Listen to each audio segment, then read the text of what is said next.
বললেন গাদান উজিবুকুম, আগামীকাল বলে দেব। কি বললেন? সবাই বলেন উত্তরে কি বললেন? আগামীকাল বলে দেব। তো আগামীকাল সবাই এসে হাজির।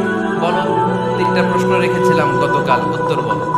আল্লাহর হাবিব সাল্লাল্লাহু আলাইহি ওয়াসাল্লাম বলতে পারলেন না, কারণ ওহী আসেনি। তিনি ছিলেন ওহী নির্ভর, ডিপেন্ডেন্ট অন ওয়াহি, dependent on revelation, guided by the ওয়াহি।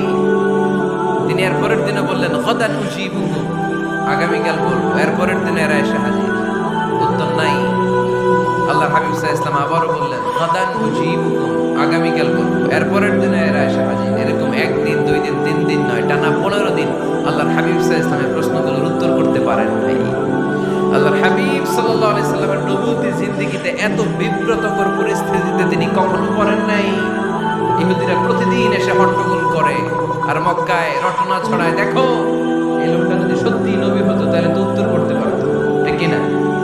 যেহেতু উত্তর করতে পারে না, আসলে সে আসল নবী নয়, সে ভণ্ড নবী, মিথ্যা নবী। পড়েন না আউযুবিল্লাহ।